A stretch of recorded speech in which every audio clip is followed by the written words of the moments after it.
श्री हरि के चरणों में नमन। स्वागत है आपका हमारे चैनल श्री ग्रंथ ज्ञान पर।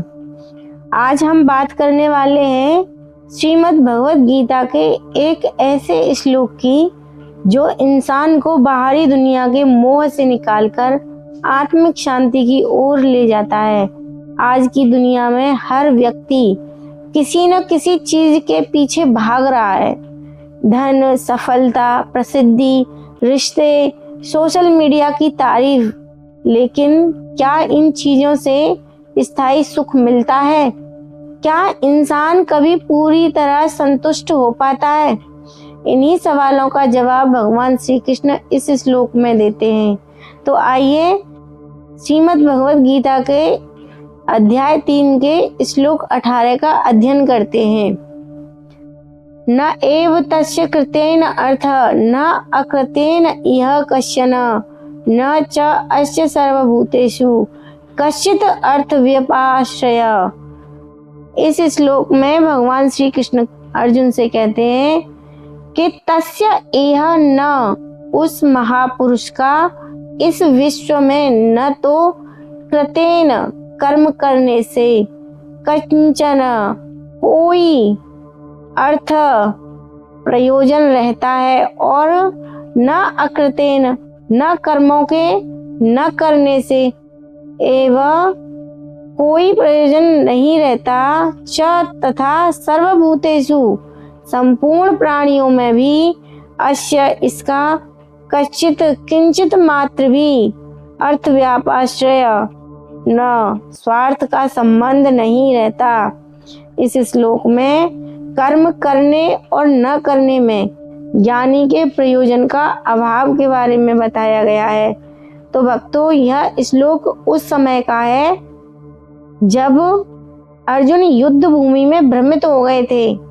अर्जुन सोच रहे थे कि यदि ज्ञान श्रेष्ठ है तो फिर कर्म क्यों करें। तब भगवान श्री कृष्ण ने कर्म योग का ज्ञान दिया। उन्होंने बताया कि सामान्य मनुष्य को कर्म करना चाहिए, लेकिन आत्मज्ञानी व्यक्ति कर्मों से बंधता नहीं है। वो कर्म तो करता है, लेकिन आत्मज्ञानी व्यक्ति कर्म से बंधता नहीं है। अध्याय 3 का यह श्लोक उसी सत्य को समझाता है। आत्मा में संतुष्ट व्यक्ति वह है जिसकी खुशी बाहरी चीजों पर निर्भर नहीं होती। आज अधिकांश लोग सोचते हैं अगर मेरे पास ज्यादा पैसा होगा तो मैं खुश रहूंगा, अगर लोग मेरी तारीफ करेंगे तो मैं सफल रहूं, अगर मुझे सब कुछ मिल जाए तो जीवन अच्छा हो जाए। लेकिन यह खुशी अस्थायी होती है, क्योंकि बाहरी चीजें कभी स्थिर होती ही नहीं है। धन आज है कल नहीं है, प्रसिद्धि आज है कल कोई और प्रसिद्ध हो जाएगा। लोगों की राय हर दिन बदलती ही रहती है, लेकिन जिसने अपने भीतर शांति खोज ली उसकी खुशी कभी खत्म नहीं होती। भगवान कृष्ण कहते हैं कि दुनिया पर जरूरत से ज्यादा निर्भरता दुख का कारण बनती है। उदाहरण के लिए अगर हम समझें, अगर हमारी खुशी लोगों की तारीफ पर टिकी है तो आलोचना होते ही हम टूट जाएंगे। अगर हमारी शांति पैसे पर निर्भर है तो आर्थिक समस्या आते ही डर पैदा होएगा। अगर हमारी पहचान केवल सफलता से जुड़ी है तो असफलता हमें अंदर से खत्म कर देगी। यही कारण है कि गीता आत्मनिर्भर आत्मा की बात करती है। आज सोशल मीडिया का समय है। लोग अपनी खुशी लाइक्स और फॉलोअर्स में ढूंढ रहे हैं। अगर पोस्ट वायरल हो गई तो खुशी हो गई, और अगर कम व्यू आए तो दुख पैदा हो गया। लेकिन गीता कहती है कि अपनी कीमत दूसरों की राय से मत तय करो। जो इंसान भीतर से मजबूत होता है उसे बाहरी प्रशंसा की जरूरत नहीं पड़ती। आज तनाव, चिंता और डिप्रेशन का एक बड़ा कारण यही है कि लोग अपने भीतर की शांति भूल चुके हैं। अब सवाल आता है कि आखिर आत्मा में संतुष्टि मिले कैसे? तो खुद को जानना सीखिए। हर दिन कुछ समय अकेले बिताइए। अपने मन को समझने की कोशिश कीजिए। दूसरा, ध्यान और प्रार्थना से भी आत्म संतोष मिल सकता है। ध्यान मन को शांत करता है और प्रार्थना आत्मा को शक्ति देती है। और तुलना बंद कर दीजिए। दूसरों से तुलना करने वाले व्यक्ति कभी खुश नहीं रह सकते। और वर्तमान में जीना सीखिए। अधिकांश दुख या तो बीते हुए समय के कारण आते हैं या भविष्य की चिंता के कारण आते हैं। और कर्म करते रहिए।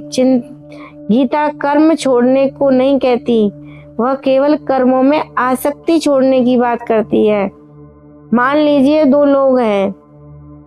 पहला व्यक्ति छोटी सी आलोचना से दुखी हो जाता है क्योंकि उसकी खुशी लोगों की राय पर निर्भर है। और दूसरा व्यक्ति शांत रहता है, वह खुद को जानता है और उसे पता है कि उसकी असली पहचान उसके भीतर है। गीता दूसरे व्यक्ति को आदर्श मानती है। यह श्लोक हमें सिखाता है कि सच्ची स्वतंत्रता बाहर नहीं भीतर मिलती है। जब इंसान अपने मन को जीत लेता है तब संसार उसे नियंत्रित नहीं कर पाता। ऐसा व्यक्ति परिस्थितियों से ऊपर उठ जाता है, वह सुख दुख में समान रहता है। यही गीता का वास्तविक योग है। तो भक्तों, भगवत गीता केवल एक श्लोक नहीं है बल्कि जीवन जीने की कला है। यह हमें सिखाता है कि बाहरी दुनिया कभी स्थायी सुख दे ही नहीं सकती। सच्ची शांति तब मिलती है जब इंसान अपने भीतर से परमात्मा को महसूस करता है। अगर आपको यह दिव्य ज्ञान पसंद आया हो तो वीडियो को लाइक करें, कमेंट में जय श्री कृष्ण जरूर लिखें और चैनल को सब्सक्राइब जरूर करें ताकि आपको ऐसे ही गीता ज्ञान से भरे वीडियो मिल सकें। हरे कृष्ण।